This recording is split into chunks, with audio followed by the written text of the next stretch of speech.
दोस्तों, आज इस वीडियो में मैं आपसे कुछ बेसिक सवाल पूछूंगा भारत के इतिहास के बारे में और मैं आशा करता हूं कि आपको उनके जवाब पता होंगे।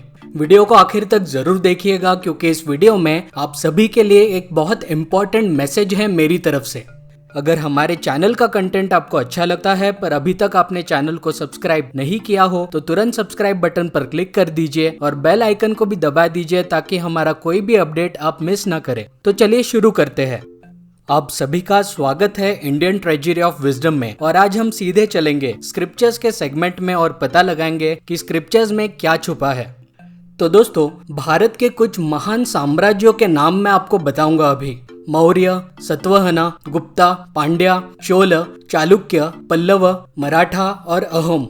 मेरा प्रश्न बहुत सिंपल है, क्या आप इनमें से हर साम्राज्य के किसी भी एक राजा का नाम बता सकते हो? नहीं? चलिए इन सारे साम्राज्यों के अपने अपने कार्यकाल में रह चुके राजधानियों के नाम ही बता दीजिए। क्या नहीं पता? चलिए बताइए, पल्लव साम्राज्य कितने वर्ष तक था भारत में और ये भारत के किस हिस्से में स्थित था? नहीं पता। बताइए, अहोम साम्राज्य भारत के कौन से रीजन में कितने एरिया तक फैला हुआ था? नहीं पता ना। मेरे प्यारे बहनों और भाइयों, कहीं आपको ऐसी फीलिंग तो नहीं आ रही कि मैं आपसे किसी गलत देश के इतिहास के बारे में पूछ रहा हूं? चलिए कुछ ऐसा पूछता हूं इतिहास के बारे में जिसका जवाब आप में से 99% लोगों के पास मिल जाएगा। बताइए, भारत पे हमला कर कब्जा करने वाले सबसे पहले मुगल किंग का नाम? अरे वाह, ये जवाब तो आप सभी को पता है, बाबर। और सिर्फ बाबर के बारे में ही नहीं बल्कि उनका पूरा वंश आप सभी को क्रोनोलॉजिकली याद आया होगा। बाबर, हुमायूं, अकबर, जहांगीर, शाहजहां और औरंगजेब। पर यही मैं जब मुगलों के पहले के साम्राज्यों के बारे में पूछ रहा था तब तो आपको उन साम्राज्यों के एक भी राजा का नाम भी याद नहीं आया था, राइट? उन राजाओं के वंशजों का क्रोनोलॉजी तो दूर की बात। अब आप में से कुछ लोग शायद बोल उठे होंगे कि मुगलों ने तो 250 साल तक भारत पर राज किया था, इसीलिए उनके नाम आसानी से याद आए।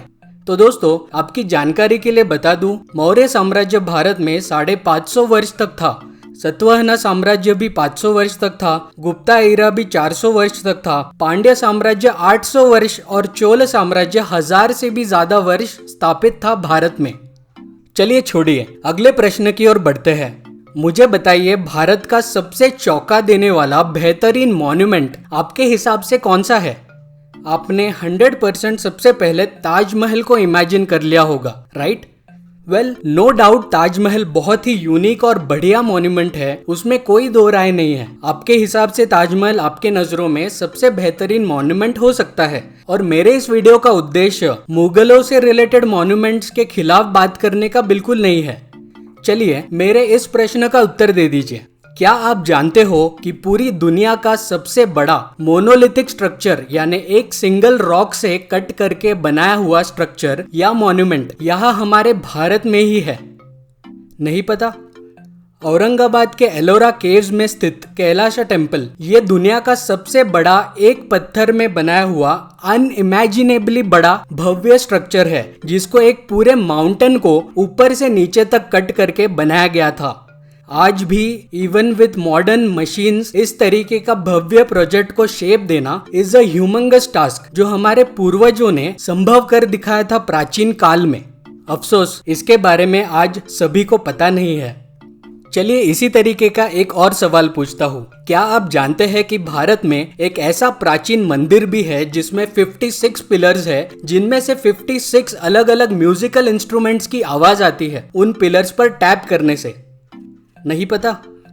कर्नाटक के हम्पी में स्थित विजय विठला टेम्पल में ये चौंका देने वाले पिलर्स मिलते हैं जिनको इस तरीके से डिजाइन किया गया कि इन पिलर्स में एक्सट्रीमली छोटे छोटे पोर्स बने हुए हैं जिसके कारण इनको बजाने से इनमें से म्यूजिकल इंस्ट्रूमेंट्स की आवाज आती है। आज तक कोई भी ये पता नहीं लगा पाया कि पत्थर से बने हुए पिलर्स पर हमारे प्राचीन भारतीयों ने ऐसा क्या टेक्नोलॉजी यूज किया जिससे ये संभव हो पाया। दोस्तों, अब जाके शायद आपको मेरे इस वीडियो का उद्देश्य समझ में आ रहा होगा। मैं दावा कर सकता हूँ कि आप में से अधिकांश लोगों को इन सारे बेहतरीन मॉन्यूमेंट्स के बारे में ज्यादा जानकारी नहीं होगी और ना ही आपने कभी इनके बारे में बचपन में कभी पढ़ाई की होगी। खैर, अगला प्रश्न पूछता हूँ। चलिए मुझे बताइए कि यूरोप से सबसे पहले भारत को किसने खोज निकाला। आप में से 100% लोगों को ये बात पता होगा, Portuguese seller Vasco da Gama. बढ़िया है। अब दोस्तों मुझे बताइए, ब्रिटिश सरकार के भारत में कौन से बड़े प्रोविंसेस हुआ करते थे। अरे वाह, आप सभी को ये भी पता है, Bombay province, Calcutta province, Madras province इत्यादि। चलिए बढ़िया है। अब नेक्स्ट क्वेश्चन, आशा करता हूँ कि इसका भी जवाब आप सभी के पास होगा। क्या आप बता सकते हो कि भारत के बाहर प्राचीन भारत के राजाओं के कौन से प्रोविंसेस और कॉलोनीज हुआ करते थे। अरे आप शॉक क्यों हो गए? ब्रिटिशर्स के इंग्लैंड के बाहर कॉलोनियल प्रोविंसेस हो सकते हैं, तो भारत के साम्राज्यों के राजाओं के पास भारत के बाहर कॉलोनीज क्यों नहीं हो सकते थे? नहीं पता ना आपको? प्राचीन भारत के चोल साम्राज्य, पांड्या साम्राज्य और इत्यादि कई साम्राज्यों के राजाओं ने प्राचीन काल में आज के साउथ ईस्टर्न देश जैसे इंडोनेशिया, थाईलैंड, वियतनाम, कंबोडिया और कई सारे कंट्रीज में अपने कॉलोनियल प्रोविंसेस एस्टैब्लिश किए थे। और सिर्फ एस्टैब्लिश ही नहीं, बल्कि वहां पर हिंदू राजाओं के कई वंशजों ने कई सैकड़ों वर्षों तक राज भी किया था। वहां उन्होंने कई सारे मंदिर बनवाए और आज भी कंबोडिया में स्थित अंकोर वाट पूरी दुनिया का सबसे बड़ा भव्य हिंदू मंदिर है। और आज भी इंडोनेशिया जैसे इस्लामिक मेजॉरिटी देश में भी लोग रामायण सेलिब्रेट करते हैं। और मैं गारंटी के साथ कह सकता हूँ कि आप में से अधिकांश लोगों को इन सारी चीजों की जानकारी नहीं होगी। प्री मुगल इरा के हिस्ट्री के बारे में हमको ना तो कुछ ढंग से सिखाया जाता आया है हमारे एजुकेशन सिस्टम द्वारा, और ना ही हम खुद उस हिस्ट्री में आज रुचि रखते हैं। बड़ी अफसोस की बात है कि आज हम भारतीय हिंदू मुस्लिम वाद विवाद में बहुत रुचि रखते हैं और उससे होने वाले पॉलिटिक्स में शामिल होना हम सभी को बहुत अच्छा लगता है। हम भारतीयों को कास्टिज्म के बारे में भी बहुत रुचि है और उससे रिलेटेड बात करना, चर्चा करना, कास्ट पॉलिटिक्स में हिस्सा लेना और उससे चलने वाला दंगा हंगामा और घिनौनेपन में पूरी रुचि रखते हैं हम। क्यों, सही कहा ना? पर हमारे प्राचीन भारत के बारे में सीखने में हम रुचि नहीं दिखाते। अपने प्राचीन भारत के इतिहास के बारे में जानना तो दूर की बात, कई भारतीयों को तो आज ये भी लगता है कि ब्रिटिशर्स शायद नहीं होते तो भारत में कभी यूनिटी रहती ही नहीं, भारत का विकास नहीं होता। या आप में से कुछ लोग तो ये भी कहेंगे कि भारत देश का कोई अस्तित्व ही नहीं होता था। और ये सब अक्सर वही लोग कहते हैं जिन लोगों को भारत के असली इतिहास के बारे में कोई आइडिया ही नहीं है। अब चाहे हमारे एजुकेशन सिस्टम को दोष दो या हमारे देश के लीडर्स को या आज के यूथ को दोष दो, पर यही है हमारा असली चेहरा। हम हमारा देश और हमारी संस्कृति को ठीक से जानते ही नहीं है और समझते ही नहीं है आज। और अगर हम में से कुछ लोग जो जानते भी है, वो इन जैसी जानकारी के बारे में आपस में चर्चा नहीं करते अपने फैमिली और फ्रेंड्स के साथ, ये सोचकर कि मुझे लोग आउटडेटेड समझेंगे। मैं जानता हूँ कि भारत देश पर आप सभी लोग बहुत गर्व महसूस करते हो, पर जिस देश के लोगों को उनके देश का इतिहास ही ठीक से नहीं पता हो, ऐसे लोगों को क्या कहेंगे? ऐसे ही देश पर गर्व करने का क्या मतलब? इस वीडियो का उद्देश्य आपके नॉलेज को टेस्ट करना या आपको नीचा दिखाने का बिल्कुल नहीं है, बल्कि ये वीडियो आपको एक एहसास दिलाने का एक छोटा सा प्रयास है कि हमारी संस्कृति और हमारे देश के बारे में हम कितना कम जानते हैं आज, और कितनी ज्यादा जरूरत है हम सबको हमारे देश के पूरे इतिहास को ठीक से समझने की। बड़ा अफसोस होता है ये कहते हुए कि आज हम एक ऐसे पेड़ के उन पत्ते की तरह हो गए हैं जिन पत्तों को पता ही नहीं है कि वो किस पेड़ का हिस्सा है।